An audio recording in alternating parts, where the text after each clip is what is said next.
You are watching an MLGA Network live broadcast. The only people for me are the mad ones. The world is filled with the boring and the barely conscious.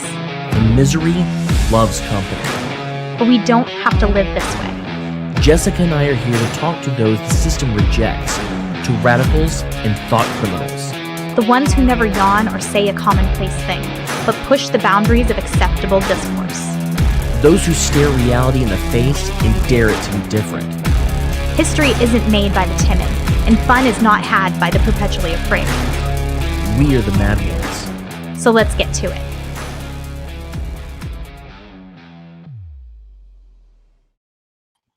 Welcome to the Mad Ones. I'm your one-man Twitter ratio team host, Cam Harless. And with me, as always, is a woman who hates Moscato as much as Hunter hates running out of crack cocaine and probably underage hookers, Miss Jessica Green. How you doing? That's a very accurate intro. Like, they get more accurate as the time goes on. The longer I know you, the more that I can say, except for that one thing you asked me not to say, and so I'm not going to say it. I did ask him not to say it. It's a big secret. We'll see what happens. But before we have a special guest today who's a friend of a personal friend and someone who's on the network that I run. It's like just us now, just me and them. But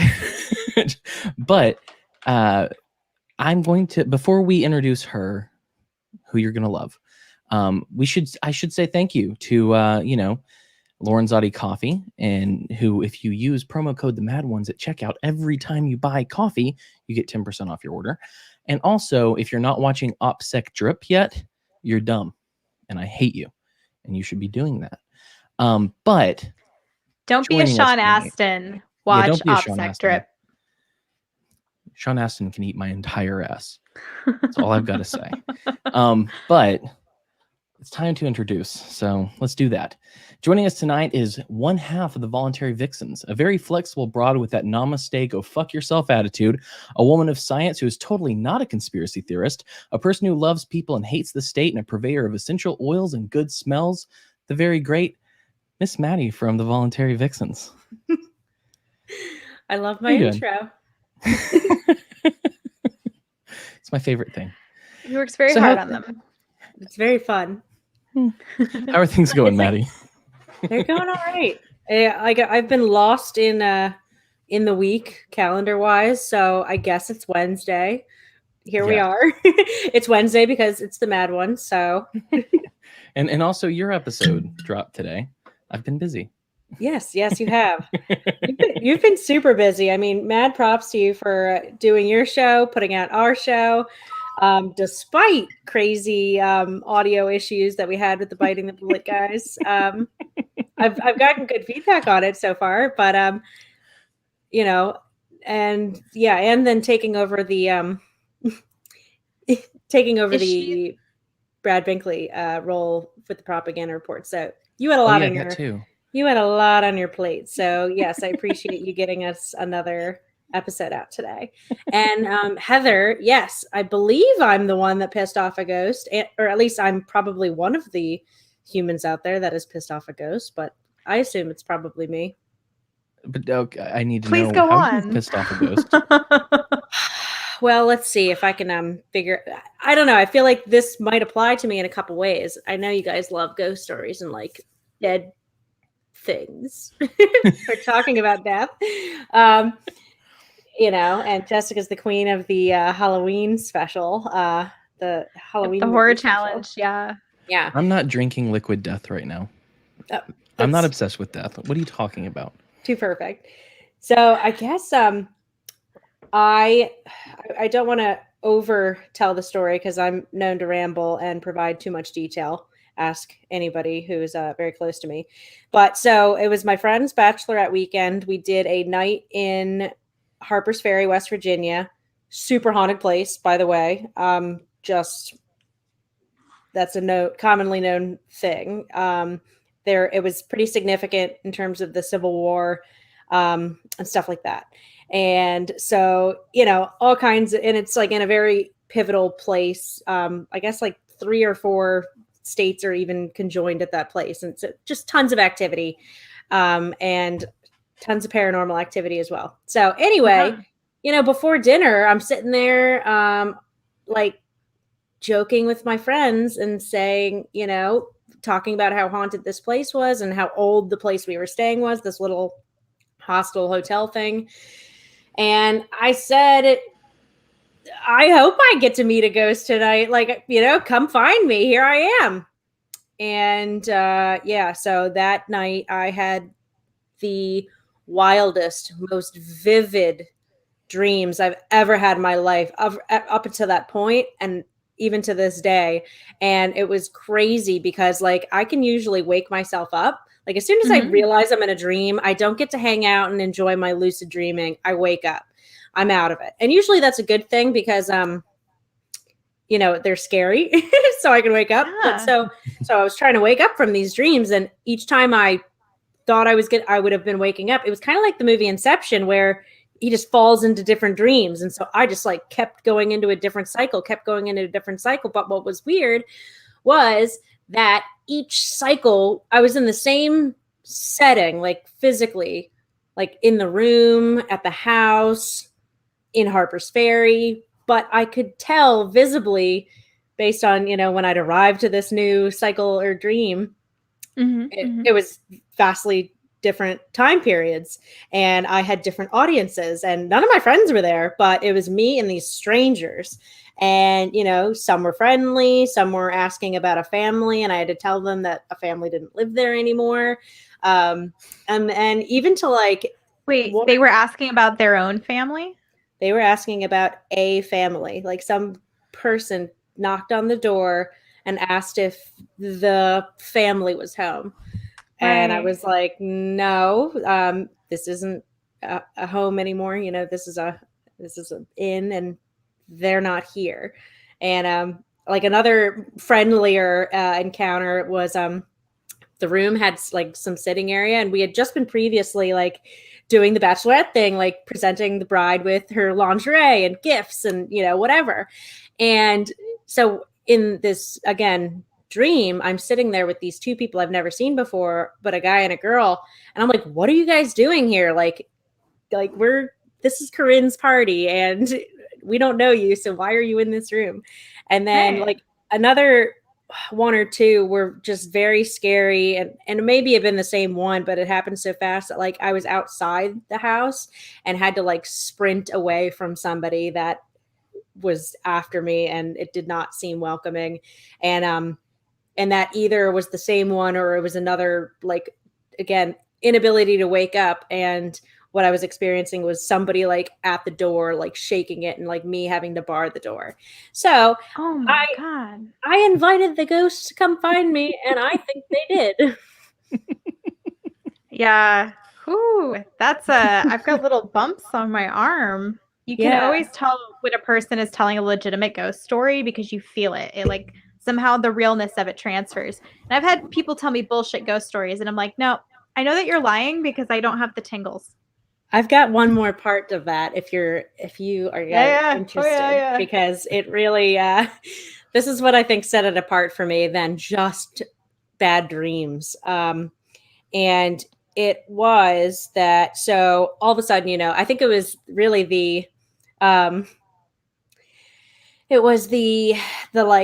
jarringness of that portion where I had to shut the door, like, or, do what I could to try to bar the door. And I was so shaken that I finally did wake up, and I'm laying in the top bunk of this bunk bed, and I have friends, like I can hear them snoring. They're in other beds, whatever. And, and so I'm just like, holy crap, like laying there thinking, holy crap, like that was nuts. I got a text Erica, who is the older sister of my friend who was on this adventure with us. And I already knew she left the room with the younger sister because the younger sister had a panic attack because the younger sister saw a picture like turn to flames. And it was a picture, like a map of the town. And, the obvious like guess and her assumption would have been is that like she was being shown or seeing like the town burning. So that freaked her out. She's already prone to panic attacks, anxiety. And apparently, even as a young child, she would speak to their dead grandmother, she had never met in her life. But anyway, that's an aside. So I knew Erica was already gone. Like, she was already outside, like, dealing with the sister's panic attack. And I had fallen back asleep. And so I'm like, okay, I got to text Erica because nobody else is awake. Nobody else is, like, dealing with anything right now. So I reach under my pillow for my phone. And, I grab onto something and I start to pull it out. And I have this realization, like, that's not my phone. It was, oddly enough, very specifically, an iHome clicker. Like, do you remember old school? Like, we now have just better speakers and sound systems, but do you remember the iHome where you'd plug in your iPod? It was like before iPhones. Yeah. So it was an iHome clicker, like the little remote for it. Yeah. And I was like, that's weird. Like, what is this? And so, but that kind of also triggered me into, holy shit, this can't be real either. And that realization kind of did make me start to panic, and I start screaming, and I realize I'm constricted, and I'm basically tied up in, again, this is weirdly specific, but balloon strings, just tied up in balloon strings, my entire body. I'm like a cocoon of balloon strings. I'm thrashing to the extent that I can. I'm screaming, and I'm wondering why the hell my friends aren't waking up. And then I actually really legitimately wake up, and I'm paralyzed. And I, can't move a muscle. And I wasn't screaming, weirdly enough, or at least that I could tell, because I didn't wake anybody else up. Right. But yeah, like, so I woke up, and I woke up in reality and not just another dream. And I was like, holy shit, like, they really got me. Yeah. The sleep paralysis stuff is scary. I've never had it before, but that story was unique. That was unique to me too. Again, I had never experienced it before then, and I've never experienced it since. Knock on wood. I don't like it. No. So I have had sleep paralysis before, but what's funny is Jessica doesn't know about this, but I actually have a video of Jessica when she walked into a haunted house and was trying to tell the ghosts to leave her alone. It's crazy that I have this. Do not come. Do not come. I'm gonna come.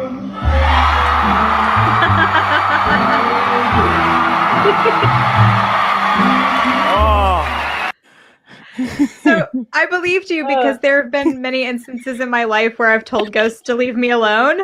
So I really believed that you had a video of me. I'm like, where did he get this footage? Right. No, my real life. So we have a abandoned, everybody calls it the abandoned insane asylum, but I think it was just like a clinic. But it was abandoned maybe 50 or 60 years ago. And so all the teenagers always would go down there with flashlights at nighttime and, like, rummage around and break shit. Yeah. And we went down to the basement one time, and there were just these, like, giant piles of dirt laid out in the same shapes as, like, graves. A grave. Right. But they were on, like, concrete floor. So it was like if there was just these mounds of dirt sitting on concrete floor, but they were in, like, 6-foot long mounds. And I was like, that's it. We're done with this. I'm out of here. We got to go. Like, yeah. So where I live currently is the same. Like, the reason my town is known of is because it's the old home of this sanitarium. And I think, like, just because I'm in a more rural part of Maryland, I grew up in Montgomery County, closer to DC. But, like, where I live now, I know it's awful. And I'm just glad I've escaped the cancer to some degree. Of a city, though. It's disgusting. Everything about it's disgusting. Hey. I mean, Washington, D.C. is an armpit. Have you ever been? No, I've never been. You've never been? No. Acting all appalled that we're shitting on it? No, I just, no. It's I'm just offering some conflict to keep the drama of the episode going. You got to keep it heightened. Right. We must disagree. So, there's plenty of people that like DC What's weirder though is people that like love Baltimore. Honestly, I'm like, okay, DC, I can understand maybe in some way. You know, people in Maryland are like, oh, we get a nice big city, quoting, and then because they get to like celebrate that instead of how much of a shithole Baltimore is. But anyway, so where I am, I consider myself conveniently in the middle of nowhere.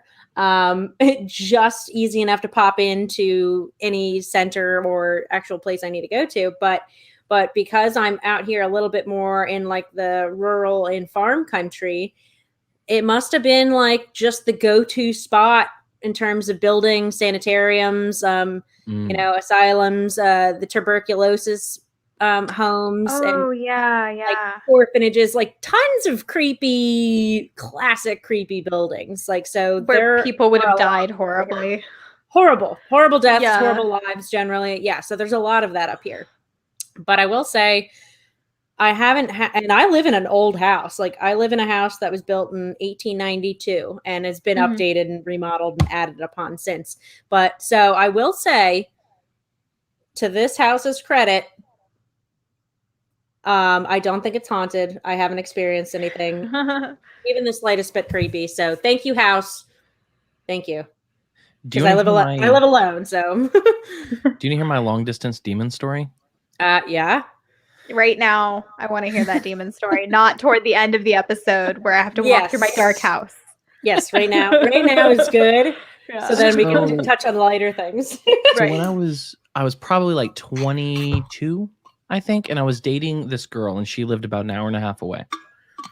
And one night, I fall asleep, and it's normal night. I think I went to bed at I was a kid, so I mean, it was late, but not as late as I stay up now. I feel like I've gotten worse as an adult than I was as a kid.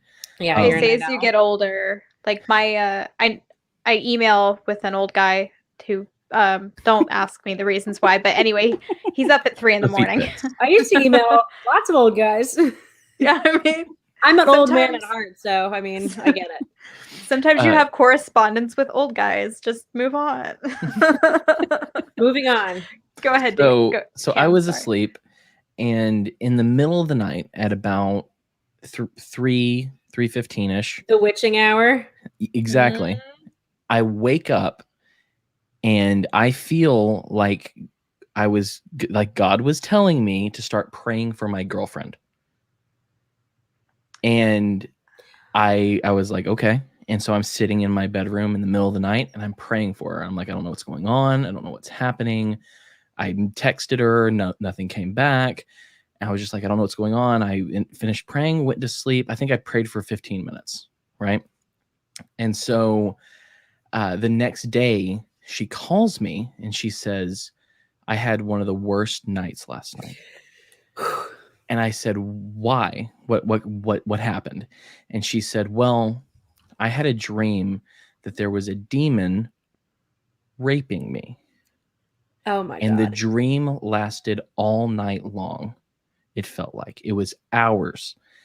And I said, well, that's crazy. I felt like I needed to pray for you last night. And she goes, okay, well, I woke up at like 3:15 and I was like, oh, wow, that was awful. And I prayed and I went back to sleep. And she was like, but it felt like it was all night. And I was like, oh, that's weird. Cause I woke up at 3 and felt like I needed to pray for you. And then I was Googling later. I was like, how long do dreams last? And it's literally like 10 to 15 minutes a dream can last. They're short. Yeah. Yeah. And so like, it was just really this strange coincidence where I woke up, felt like I needed to pray for her. And during that, I prayed for that period of time. And she woke up like right at the end of that. Like I was fighting demons from an hour and a half away. It was so bizarre, but I was like, hey. Yeah, geez. I did my part. Well, I'd say that's you guys more are talking. coincidence. You guys were talking about lucid dreaming and like how when you have a lucid dream or you realize that you're lucid dreaming, you don't get to like stay there and enjoy it or have magical powers, which would be awesome. But I used to have a recurring nightmare when I was a little kid that a dog was chasing me. And I would run up the front steps of my house and I would like try and open the front screen door and it wouldn't open. There'd be all kinds of scenarios. And I had that dream so many times that eventually I realized I was dreaming. Just one day, I was just kind of like, hey, this is a dream. I turned around, I pointed at the dog and I said, you're not a real dog. And then I woke up. And I never had the scary dog dream again. But I at least was lucid in the dream long enough to tell the dog that he wasn't real. That's a great victory of mine to this day. I'd say, yeah. 38 years old. Stand up to that dog. Right? I have like 2 or 3 different stories, some way worse than others. But when I was like 3 or 4, when we were living in an apartment, when we were young, I was young, we were a poor family, and it was raining one night, and I was terrified and I was scared, and I was praying as a little boy, and so I don't know how to describe it, but it's still in my mind from that moment where there was this like, it sounds so weird to say out loud, a being of light that was standing next to the bed, but it was comforting. It was like it's just a thunderstorm, idiot. You'll be fine. But it was one of those moments that I remember I woke up that morning. I was like, Mama, I seen an angel. Ooh. See, they say children are more connected to the ether because they just came out of it. So they like observe more of it. Yeah. If you guys press me on this issue, will realize how deeply crazy I actually am. Yeah. Right there with yes. No, I think the veil, there is a veil between worlds, between the unseen world and the physical world. And there are certain points of the year where that veil gets thinner. And then other points where it's pretty thick, and you're usually good. And during that thin time, stuff leaks, it just stuff warps. Things interact in a certain way that they're not normally supposed to. I don't know why it does that. I'm not a scientist. And if I was, I wouldn't know either. But yeah, I can't say it. Spectroscopy. I can't say that. Yeah, it can't measure ghosts. No, it cannot measure ghosts. Oh man. So for context about why we're trying to say spectroscopy, Cam was wondering how they know that certain planets have atmospheres made out of certain material. We certainly haven't been to those planets and scooped up their atmospheres and run them through a lab. So especially what we do exoplanets. Especially exoplanets. So what we have is this process called spectroscopy, where the reflected light, let's dumb it down here because I'm pretty stupid. The reflected light tells us a lot of information because it's very, very specific frequencies. And then things like methane, for example, will put off a very specific spectral blueprint. And so when we point our cameras and other things at it, and it always comes back methane very specifically, we have a pretty good idea that it's methane. It's not 100%. You should always have a skeptical mind. But, when a thing always comes back the same, you kind of have a good idea that is what it's doing. So that's what spectroscopy is we're just using the color of light to measure things. Well, but no, it can't do ghosts. But my question was because people are like, oh, there's this exoplanet, this many, I don't know if it's light years or not, but this far away, and it has the exact same conditions as Earth, so we could go there. And I'm like, maybe I could give you the spectroscopy, but anything past that, I'm like, you don't know. You don't know. No. A lot of those planets that are in what are called the Goldilocks zone, which is like if you're too close to the sun, you would burn up and melt. If you were too far away from it, you would freeze. So you have to be right in this little specific band called the Goldilocks zone. Most planets that are in the Goldilocks zone are supergiants, and they're gas giants and things like that. They're not little rock planets like ours. The reason our solar system ended up the way that it did was almost accidental, and it's not common. And we're finding that as we're finding these exoplanets, we're finding out that the conditions specific to life on Earth are relatively rare. And yeah, I don't know that there's this plethora of Earths out there. I don't know if I believe that. I don't know if I believe that either. So I saw a video the other day, and I can't tell you the details. I'm not a scientist, but this guy was talking about how there is an energy that came off of the Big Bang, and it's measurable, and you can kind of see it in different I don't know if it's like pictures or variations or x-rays or how they see this kind of thing. But he was talking about how after, I believe it was Copernicus moved us to the heliocentric view, the assumption of scientists is that we are not the center of the universe or special, right? And so what he was saying was that they have looked at these different places that are further out from us and further towards the center, as we think it would be, or further away, whichever one, I can't remember. But he was talking about how when you viewed it, the rotation in it matched the rotation of our Earth around the sun. So it mirrored how Earth is. And he was saying the assumption is to not make Earth the center of the universe or center of the Big Bang or center of how things were, but maybe we've gone too far in the opposite direction. And it was just like, this is weirdly interesting. I need to tell Jessica about it at some point. Yeah. So there is as far as they've mapped the Big Bang, there is something called the Great Attractor, which seems to be this space from which all other like galaxies and other things are kind of like veining out from. But, a lot of the stuff that they're telling us about what they see in space is conjecture based on like mathematical ideas. And it's not something they've observed. So, for example, black holes, they predicted black holes in mathematics before they observed them in the telescope. So, and that's awesome. But that doesn't mean everything that they predict with math is going to turn out observable. So, we can have a pretty good idea about things and evidence-based trust. But if anybody ever tells you the science is settled, walk away from that idiot, because they're not a scientist for sure. Accurate. Before we get too far away from ghost stories and demons, let me just go ahead and throw the question out to you about the horror movie challenge. Do you know about our horror movie challenge? I know about it, yes. Would you ever partake in it? Okay, so what level of involvement? Like, I definitely... I would ask for one movie that you pick that you come back and talk about. Okay, I could do that. I cannot commit to 100 movies. No one has done it. No one has completed the challenge. That's what. I listened to your guys' episode with Monica, and so actually, I really want to watch the ones she was suggesting and are on her list. So, off the top of my head, I don't know if I have one in mind, but I'll think about it and then let you know. And then if it's not already on your list, or even if it is, maybe, I'm down. I love scary stuff. What's your favorite horror movie? Again, like I don't know. I'm trying to think.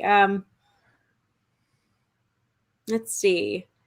Something that scared the bejesus out of my sixth grade self and damaged me for a while was The Ring. Critters? No, The Ring. It was The Ring. And I used to go to sleep with my TV on in my room because my justification was I'd rather have it on and fall asleep with it on than for me to wake up to it being on without me having turned it on and or like like you've been there like that. Yes, that was a fear of mine, legitimate fear of mine. I needed a sleep timer. If there was a TV and that I remember I watched that movie, spending the night at a friend's house, and I was so shook. Like, she had a TV in her room. I like stared at that for hours. And I don't know, I grew up as a child, like watching X-Files with my mom as a toddler. Like, I liked being scared. I liked scary stories. But for some reason, I don't know why that struck so deeply with me. So that's one that definitely, like, it required a scary movie, like, parody, to come out about it for me to kind of quash those, and that didn't come out for a few years, like embarrassingly long. That's an admission. There's a movie. Oh, go ahead, Cam. I was just gonna say, here's one fun fact about The Ring. The girl who played the little girl who came out of the TV, Davy Chase, is also known for playing Lilo from Lilo and Stitch. Really? And I love that movie. Yeah. I love Lilo and Stitch. So, same also girl. a terrifying demon child. Good to know. Yes. Actually, I'll never probably be able to watch Lilo and Stitch the same way. Trying to think, what's another? Ohana means horror. Things you learn every day. And then I don't know, like there's other just good, I think scary is not the right word necessarily, but other like, you know, horror movies or scary movies. Psychological thrillers are also like kind of on the list Considered. if they give you that nervousness or anxiety. Like I'm liable to put it on there. Got it. I get real loose with the list. There's 100 movies. So Oh, Hank Reardon, you're so brave for laughing at the scary movies. Good for you.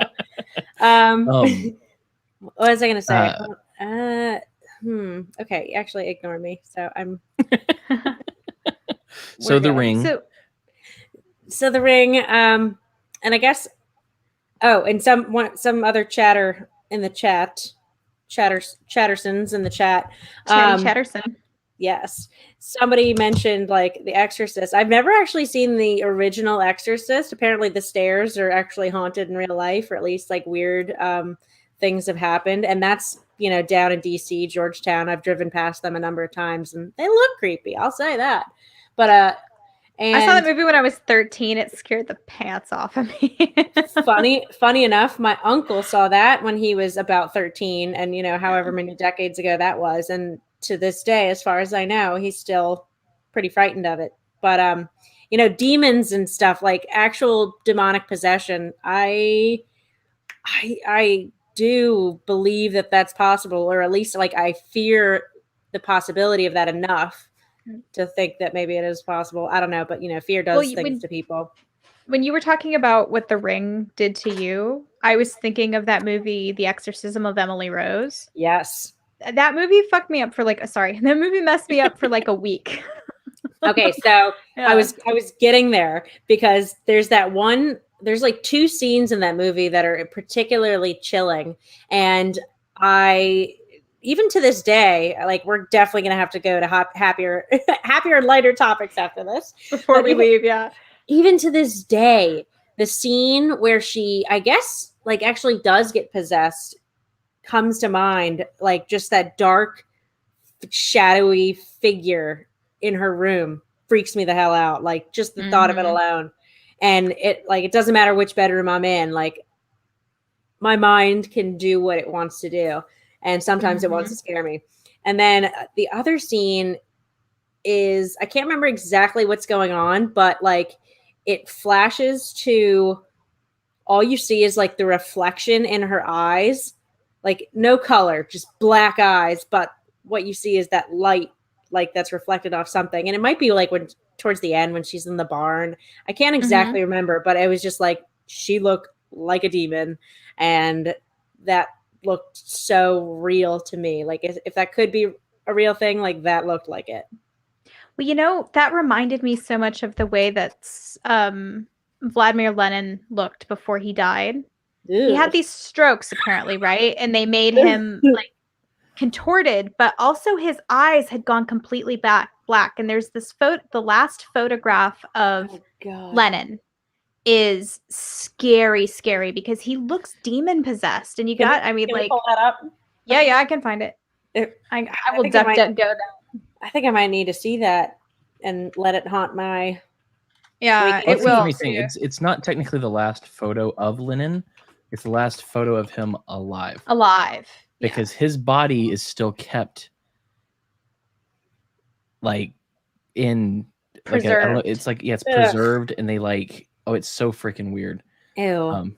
But get a better hobby, people. Yeah, the whole Russian government. Get a better hobby, Russian government. Yeah, really. No, that's not it. That's not it. Here, I don't like that one though. I don't like it. Okay, what did I say? How do I? No. All right, okay. we got to do another. Yeah, hold on. I'm slower than Cam is at this. Cam, I think I'm sending it to you in the private chat. Hopefully. Yes, it looks like it. Oh, geez. Yeah, that's what I'm saying. Something had him. It wasn't just, he didn't die a natural death. He was only like 50. You know what I'm saying? And he was like perfectly healthy up until this communist takeover thing happened. And then he just started to degrade. Holy shit. Get that thing away from me. Oh my God. I don't trust it for a second. Please take it down. Oh my God. That's what I'm saying. I prefer the ghosts in my dreams to that image. I truly believe that something had a hold of him there toward the end, because he got fucking weird. It's a mild way of putting it. Like terrible ideas before that, but you know, I don't know. Like there's something I read this past year, I guess, and kind of gave me some sort of comfort and solace, especially just in how tumultuous 2020 was and how hopeless. I'm there's no way I'm the only one who felt kind of homeless. Not homeless. I have a home. But hopeless and you know, wondering what the hell like we can even do. And even us people who like to be left alone, want to leave others alone, just pray that we will get left alone enough. Really, it's like, well, it doesn't seem like people want to leave me alone or leave us alone, our type alone. You know, we've seen that in recent times. We've seen that in modern history of this country, you know, Waco, Ruby Bridge, you know, those are real things. And so this year I took a break from, you know, my usual nonfiction and just podcast devouring time. And I listened to this audiobook from the 70s. I think it's when it's from 60s The Joy or 70s. of Sex. Not that one. That's still on the shelf. No. Such a creepy book. It gave me hope. That one gave me, or you know, I anticipate it'll give me hope in the darkest night. But so I listened to the audiobook of Frank Peretti's This Present Darkness, and it was kind of like a weird mix between Atlas Shrugged and Frank Peretti. Yeah, Frank Peretti. It was like Atlas Shrugged meets, I don't know, like God and spirits and angels and demons, and not like not the Dan Brown book Angels and Demons, but like as if angels and demons were incorporated into like this Atlas Shruggian sort of setup. But I don't know, there was something like comforting about seeing the way these, you know, angels and demons fought their battles on Earth, you know, and how humans were used and abused and killed. So I was just, I don't know, there was something to that. And I liked, it's like vintage feel, but it also felt very relevant. Right. I have the sequel, but I have it in print instead of listening, because the audio, the narrator, it's all about the narrator. If I'm going to listen to a book, or even honestly, if I'm going to listen to a podcast, it needs to be a good orator. I'm very picky. Yeah. No, that's fair.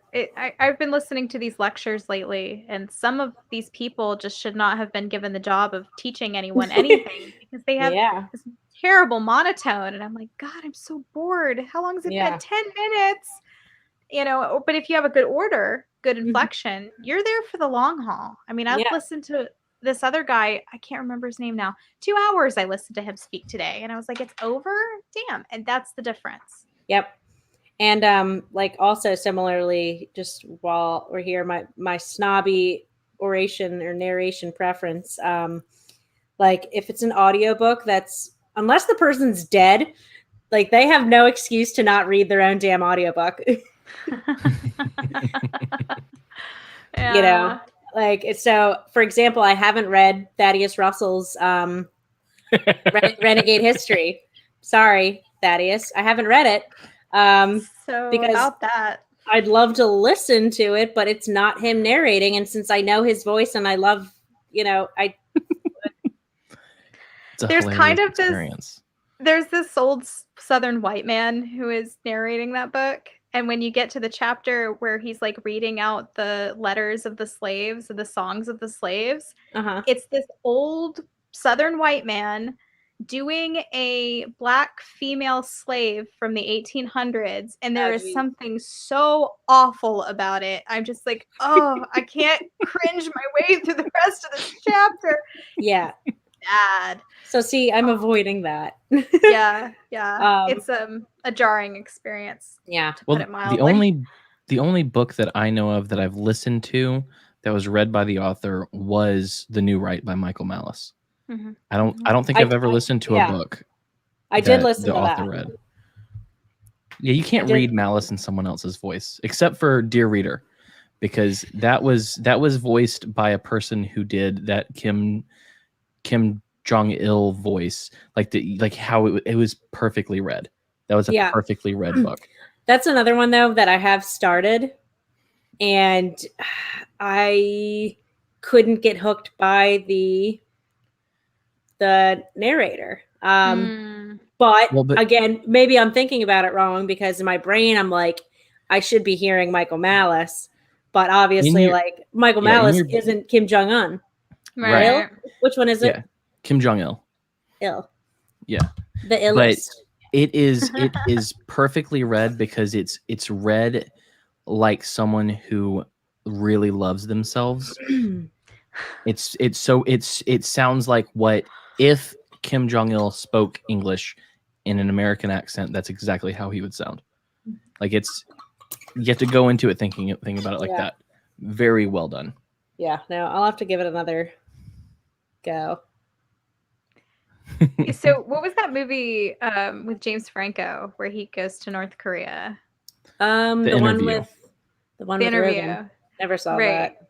So I mean, it was okay. But I imagine it would sound like the guy who played Kim Jong-il in that movie. No, there's no accent to it. Oh, okay. It's not trying to sound. It's just trying to sound like a pompous guy who's trying to make you believe that he created and is perfect. Created the world. He's perfect. He was born on a special day on a special mountain. Like it's that feel. Yeah. And that's what makes it really good. I was born in Kentucky, so I know what it's like to be born on a mountain, and it's not like all that great. That's the thing. Okay, well, so no offense. That part of it is Kim Jong-il. His official biography says that he was born on what's the name of that mountain? Mount Pictou, I think is what it's called. Pictou, something like that. And it was on this day, and all of the weather conditions were perfect. It's like trying to retell the Nativity, but for a communist rebel. And so, but he wasn't born there. He was born in the Soviet Union. I didn't know. I'm pretty sure he was not born in North Korea because he was sent off. My understanding is he was sent out of the country during that war. But he tells the story as if he had this magical birth that he could remember every detail of, by the way. That's awesome. You know, when you are a special super being directly from heaven, you do get to remember the little details like your own birth, I'm sure. Little. Yeah. At least the impressions of the day. Right. It's great. I remember how it felt coming out of my mother. She felt no pain as I was just the perfect size. It's really good. It's really good that we don't remember that. And then there's apparently something biologically that goes on with women that they forget that pain ever existed and ever happened, and they get pregnant again. It's fascinating, but it's the way like 4 times. I know. I mean, look at Cam's wife. What pain? Ain't no pain. Don't let me forget this pain.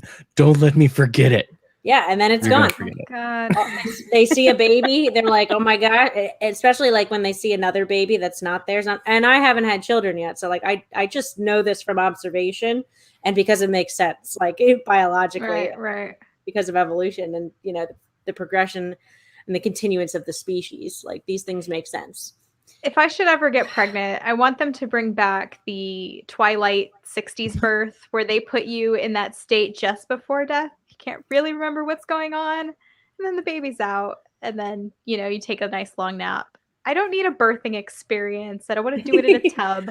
I want them to find out how many drugs will kill me and then back it off one. Is that too much to ask? It's yes. Yeah. Apparently, the Twilight thing was actually not numbing at all, and whether or not they remembered it, they felt every ounce of pain as it happened God. while they were in this Twilight sleep. That sounds like the So worst, it's whether or not you remember it, there is this waking dread and pain that happens with that. And I think that's why they got rid of it. That's why William Wallace didn't want to take the drugs before they execute him, because he didn't want to be senseless and wailing. Yeah.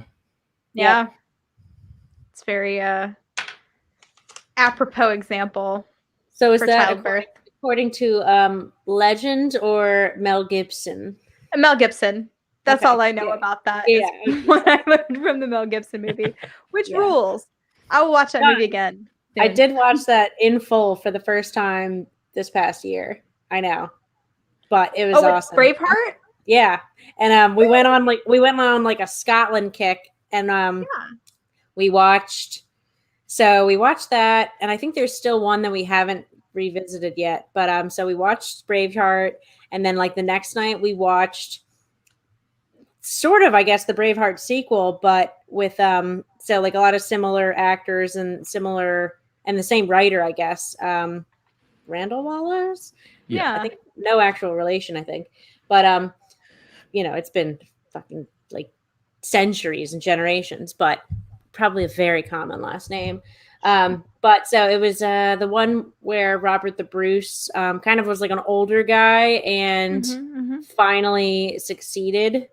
And when I say finally succeeded, it's always sad to think about Scotland, honestly. Like it breaks my heart because like they're still not free, but actually, and then even they kind of fucked themselves recently. And like I still have that shit. I have the deepest sympathy for them, because like think about just like centuries and nonstop constant wars that killed all their men, like just their most masculine fighting and spirited men, and then or sent them off to the Americas like as prisoners and slaves and indentured servants. So they just expelled them all or killed them all.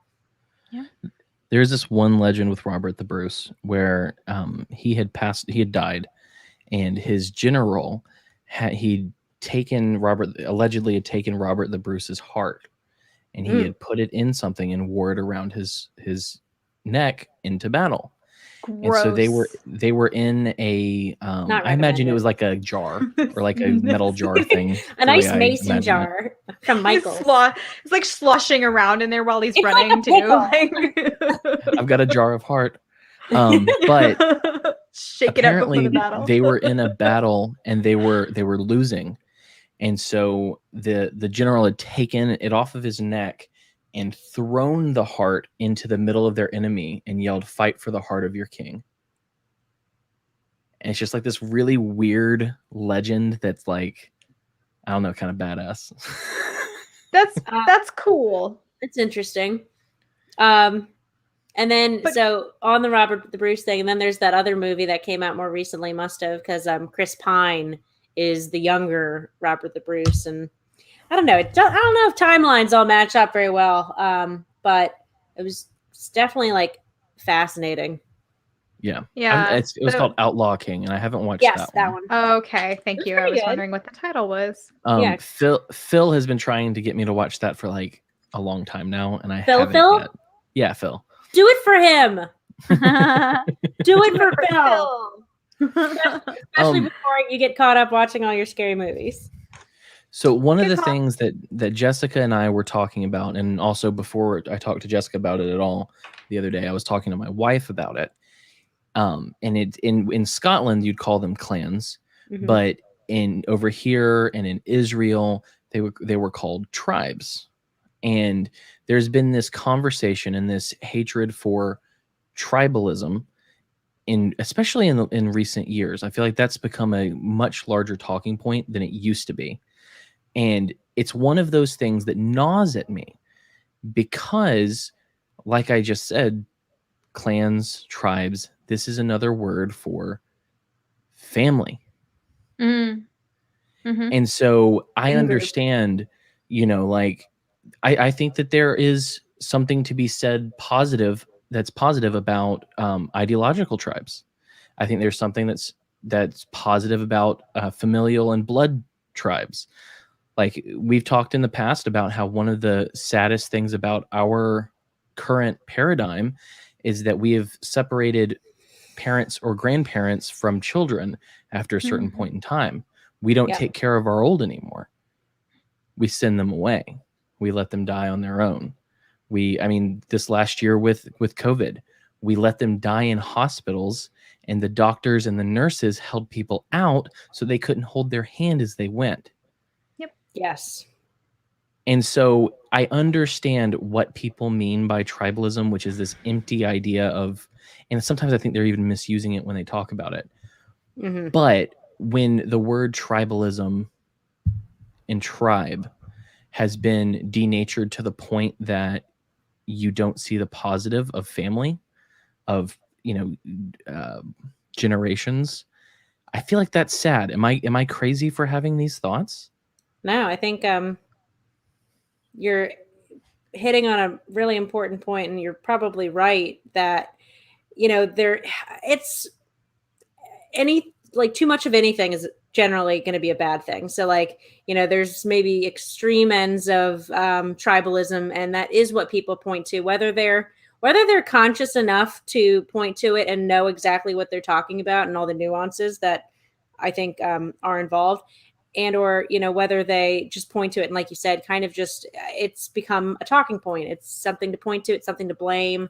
And generally, that's another way to point outwards instead of inwards. Yeah. Right. Like, it's that tribe, like that tribe's doing something wrong. And it's not about what you, the individual, is doing and what you can change and, what you maybe could influence your tribe, if you have a tribe, to do. And we're not creating tribes anymore. I think that's an issue. Well, we are. Well, but there are some ideological tribes. But what I mean is, it's kind of like that conversation or that speech that Jeff Deist gave about that he got in trouble for saying blood and soil in it. But but family and land matter to people, and they always will.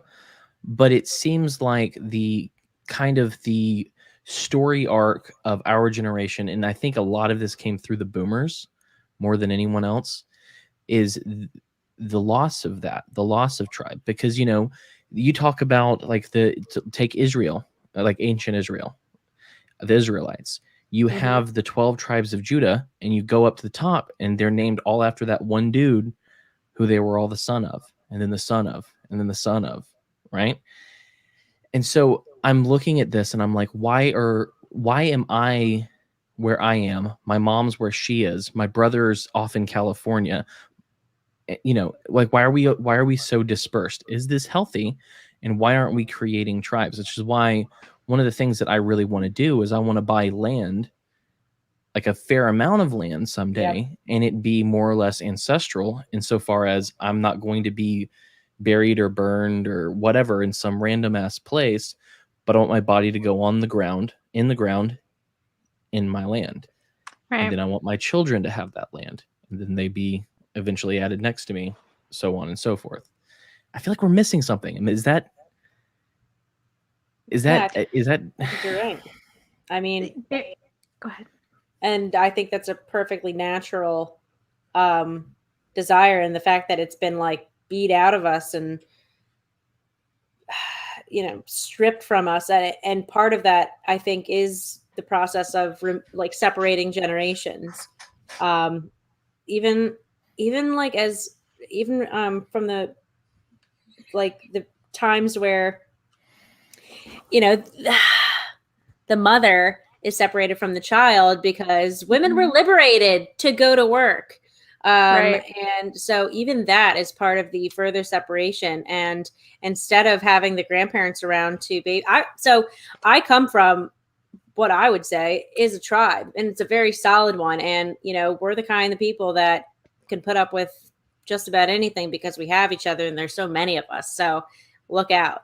I grew up with a ton of cousins. My mom was one of 6. My dad was one of 5. And they're mostly on my mom's side, Irish Catholic family, very fertile and prolific in terms of reproducing. But it's like, I can't imagine having I would absolutely not be the person I am if I didn't grow up with that many people around me that cared and loved about me enough to make sure that I grew up to be a good person, able to socialize. We wouldn't have had to go to public school to socialize. We had each other, and that was sufficient. And big enough families are able to do that. And it's like a nice, cushy barrier from the outside world and other people's tribes. And of course, you being able to hone your people skills within your tribe and within that group of people that love and care for you and are genetically related to you. And so there's also another component to that. It's preservation.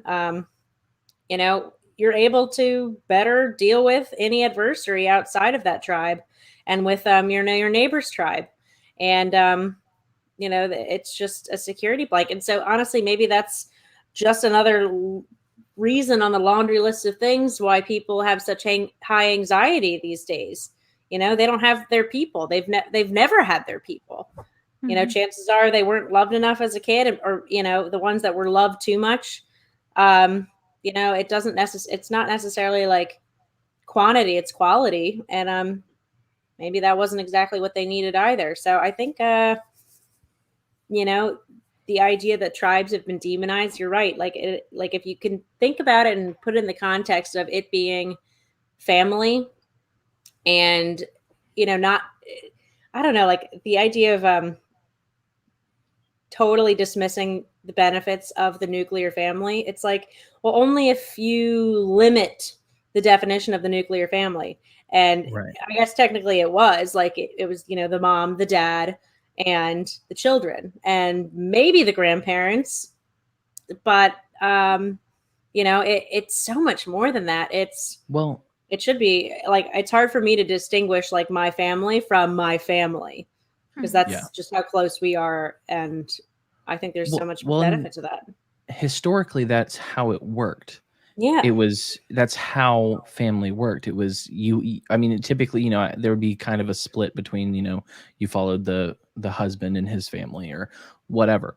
Mm-hmm. But what Hillary Clinton said when she said it takes a village isn't wrong if you are actually using it properly.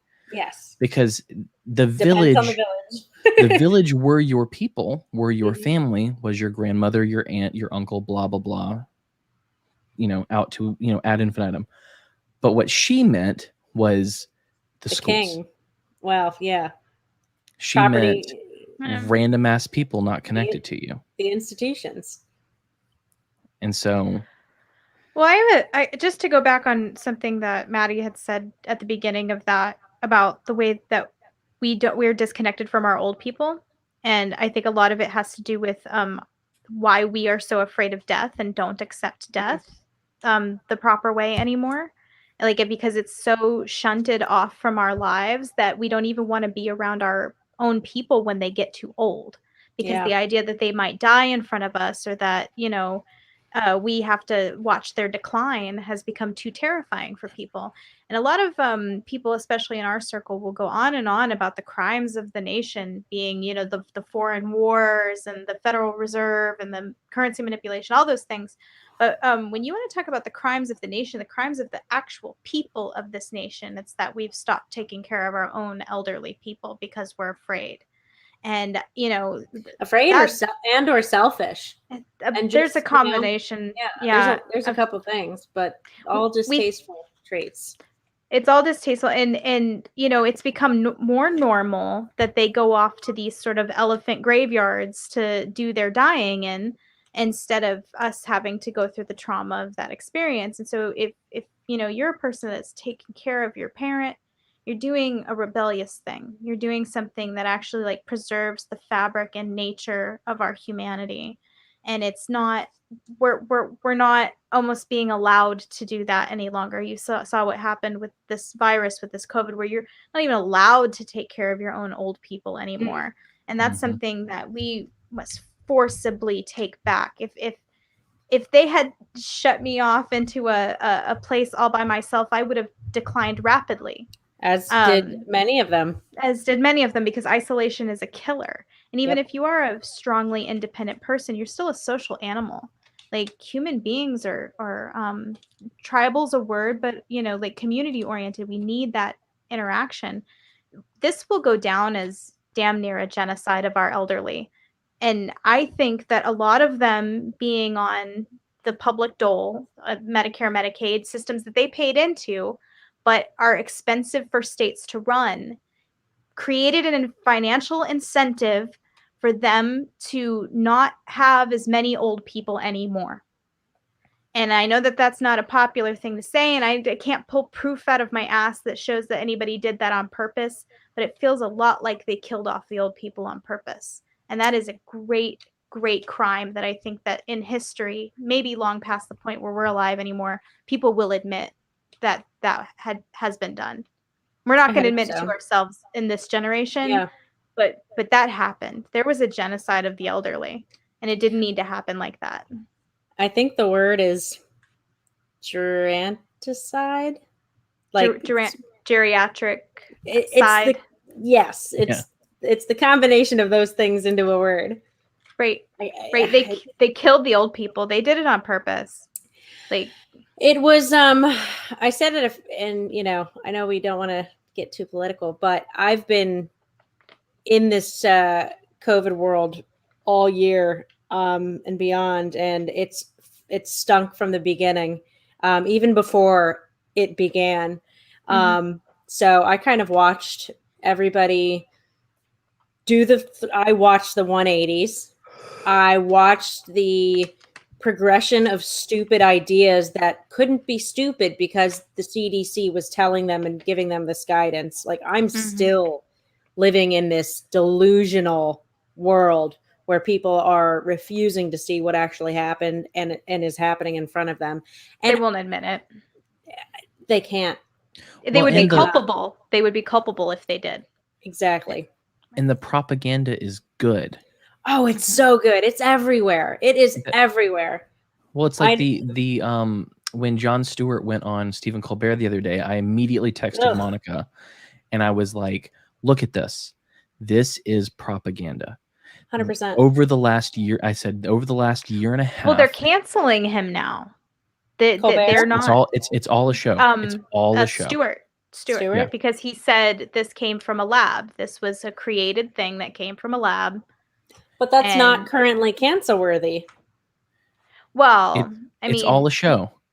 Yeah. 100%. This is not, he did something and they are giving a little taste of victory to the people who've been fighting them this whole time, and people are buying it. Jon Stewart's not your friend. And what I saw in that moment was, one, they brought in the OG Pope of the funny, the comedian mouthpieces of the corporate press. Yeah. And they brought the big guy in. He presented the new narrative, which will become the main narrative. Watch, because what's happening right now is they're turning on China.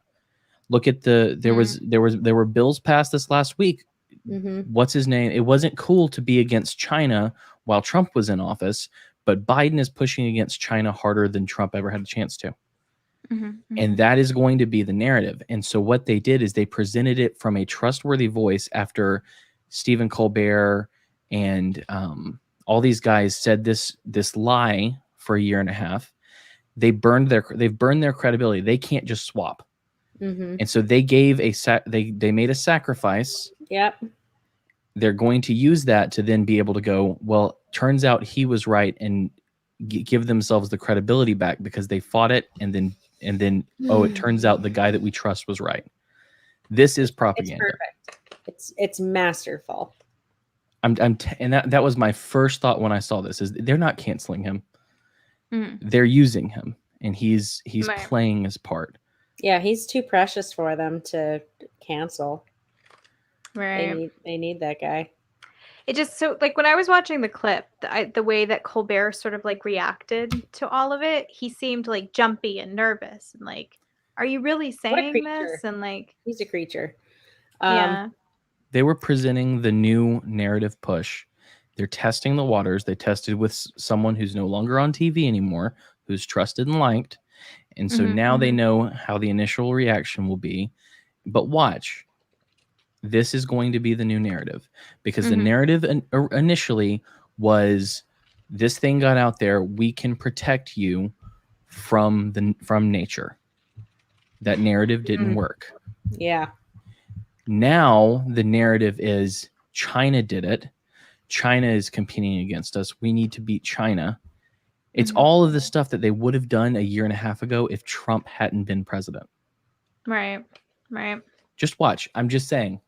Watch That part makes sense to me. Like, because I've seen them already do things and say things that are exactly what Trump said.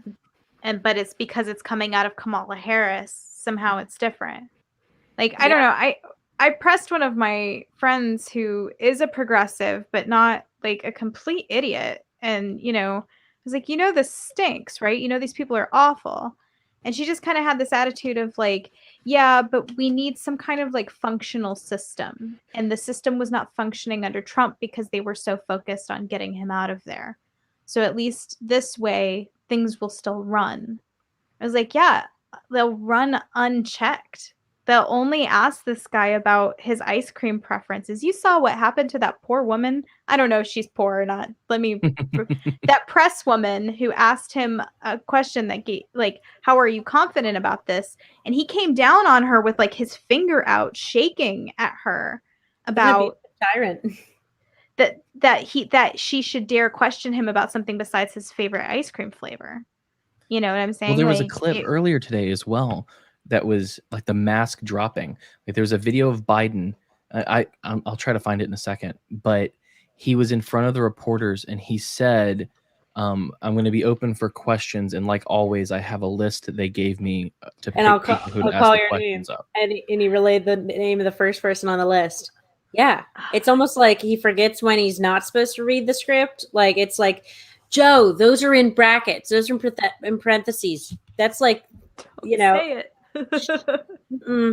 Like as if you're reading like a play, like a script. Right. And it's like, those are not, you don't speak those out loud. That's not narration, Joe. But what's going to happen from this point is the people out there who are conspiracy theorists, not necessarily people who are trying to wisely look through all of the data, wisely look through how their patterns work, how the propaganda works.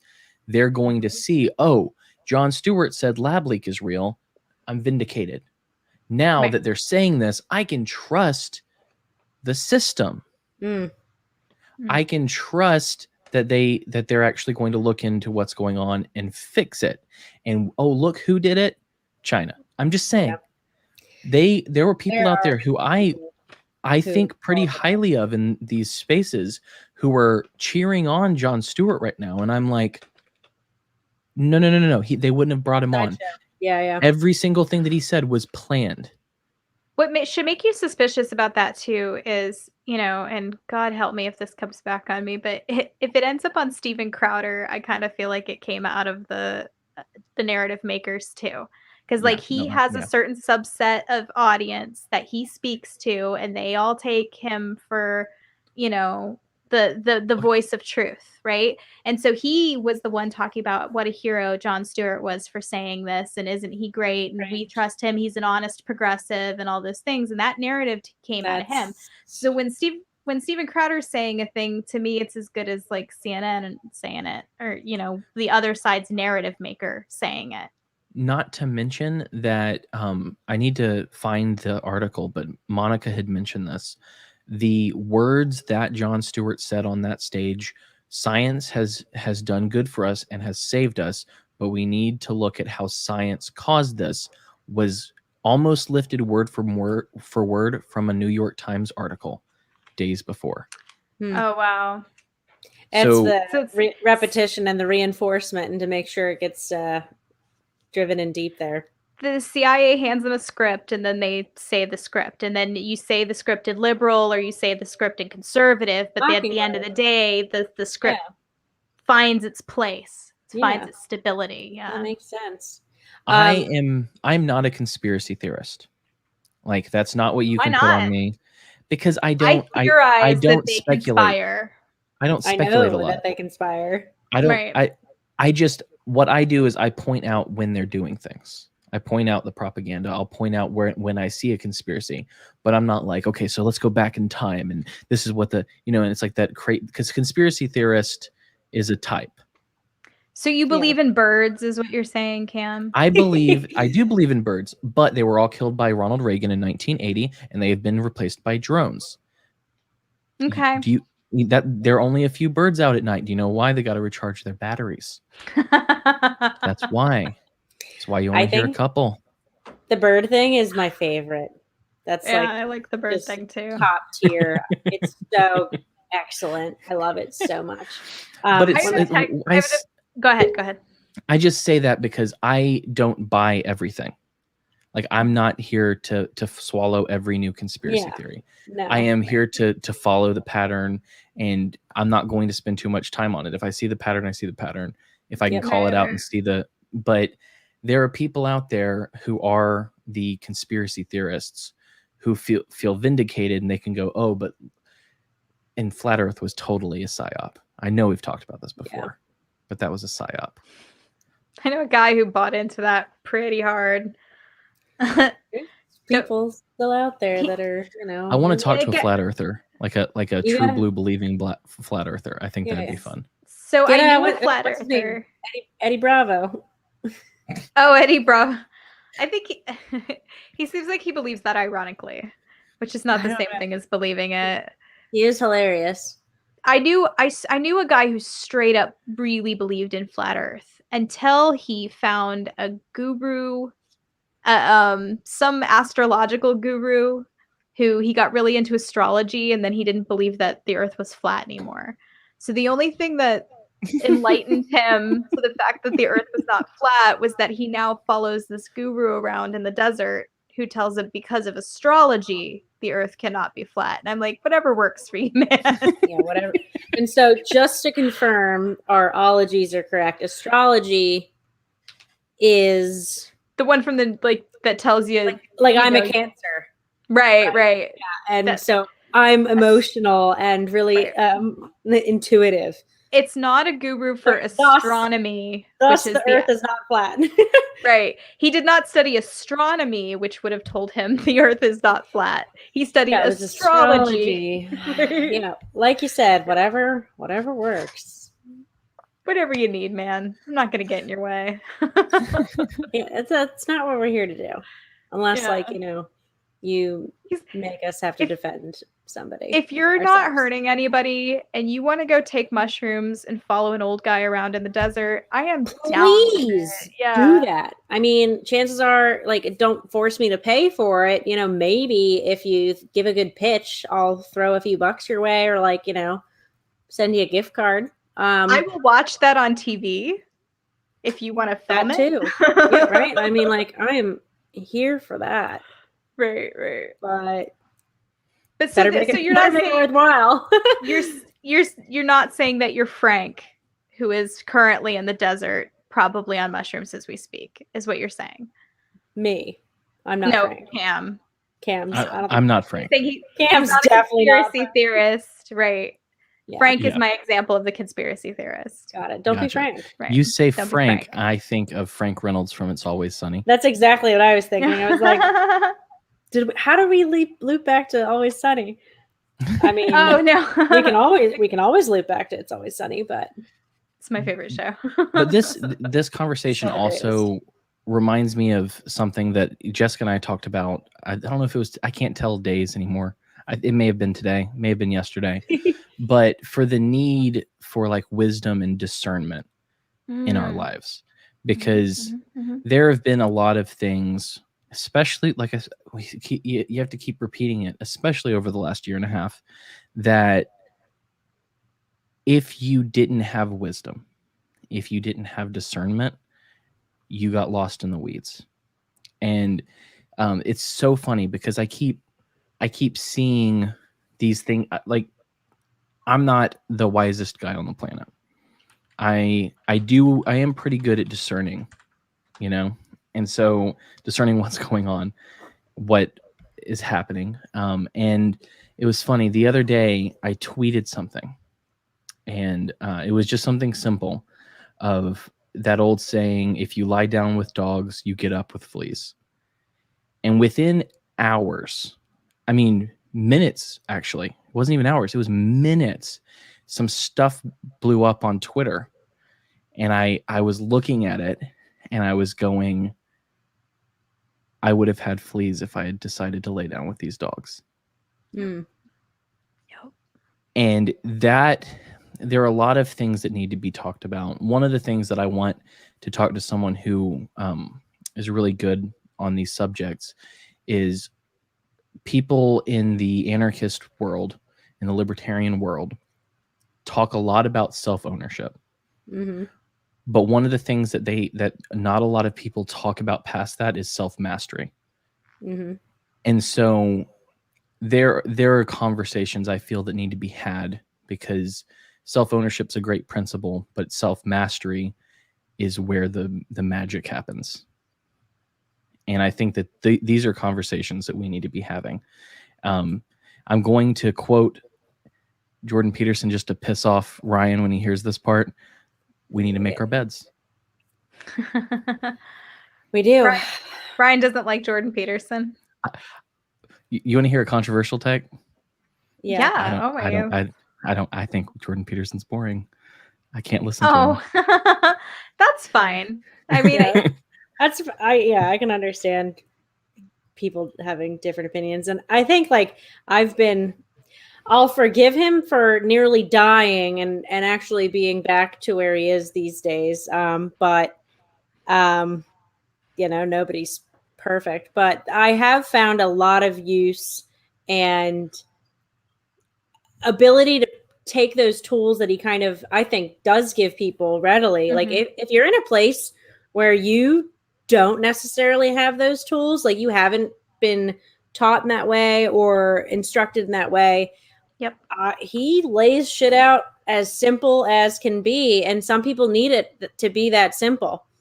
Well, and I think that that's one of the big problems, and I think this is why we are seeing a lot of issues, not just in the world, but in our subsect of humanity, our very specific niche, is that there are a lot of people whose dads or moms didn't teach them how to live. Didn't teach them how to think, didn't teach them how to logically go through what's ideas, things that are happening in their lives, etc. And so there are a lot of people who are looking for leaders. There are a lot of people who are looking, and whether they realize it or not. Yeah. Right. And that's why I think, Malice's statement, those who need leaders are not qualified to choose them. And I think that is probably one of my greatest frustrations. And to circle back to tribalism, if you have never met the chief of your tribe's too big and you need to split off. I think that is a huge problem. There are so many people looking for leaders, and there may be some stupid ass people out there who listen to this and go, "You're a leader." I'm not. The only person that I want to lead is me and my family. That's the long and the short of it. Past that point, I can live as an example. I can do my best and live my best life. And if that encourages you to do something similar, great. But I'm going to be wrong. I'm going to be stupid. I'm not as wise as I want to be. But I think that these are traits that need to be learned. Jordan Peterson is I feel like that's like remedial living as a human. Exactly. Mm-hmm, mm-hmm. But I'd say remedial, not in a denigrating way. Like people, and I think he ended up fitting and becoming that person once people started listening to him, because it was something that they knew deep within them and was somewhere along our ancestral lines and our history of oral storytelling and the archetypes. Yeah, that's the word. That's the word I want. Yep. And, so that was all stuff that when he spoke to people that hadn't been sort of receiving much of that, maybe ever, it sparked something within them. And even me, like I grew up, I think, fairly structured. I think, I was raised by both like grandparents that watched me before I went to Montessori school. Like I had a set of third grandparents. Like I had so many people that loved me, that cared for me, that were related to me, really. Like, and they all taught me, like to be curious, and, they were excited about me learning and me interacting with them. And they treated me like a person, not like a child. They treated me like a person. And so honestly, like I matured, I think, emotionally and mentally fairly quickly. And I was always like with the adults. But yes. I don't think like all the pieces were exactly laid out and put into place for me. I kind of was assumed to have already been an adult and was never exactly instructed how to do so. I was just really good at mimicking it. So I found a lot of utility in things that, like he said, that were very obvious. Clean your room. It makes sense. Yeah. Well, and that reminds me of that point in the conversation when we talked about kids and schools and socialization. Is if you've ever been to a private school or a public school, no matter which one you go to, when people talk badly about homeschoolers, they talk about how they need to be socialized, and homeschoolers are weird. Yes. Was there a weird ass kid in your high school, in your public 100%. school? Yes. Weirdness is passed down from your parents. It was me. Don't tell her it was Jessica. Yeah. Yeah. And weirdness is passed down. It Yeah. comes from your parents and the adults that you talk to. Right. And so this is an important aspect of growing up, is having. And so my dad wasn't a perfect man by any stretch. Loved him, not a perfect man. However, I learned from the good examples that he set. I learned some bad stuff too, but I was also raised on the human. When I say mythology, I don't mean it derogatory as if all myths are lies. I was taught the myths, the moral myths, the mythology that pushed me in the direction of being a moral person. Yeah. And I think that is one of the things that Jordan Peterson brings to the table, is he didn't do it in the Christian way, and it was not Christian theology. I think that may be one of my little pet issues with him, was it was Christianity without the real full push of Christ, and that bugs me. But he brought the old stories and the oral storytelling back that people need, because humanity thrives off of story. Yep. That is how we work. Narrative structures is how we work. That's why the propaganda works. It's because they're telling us stories.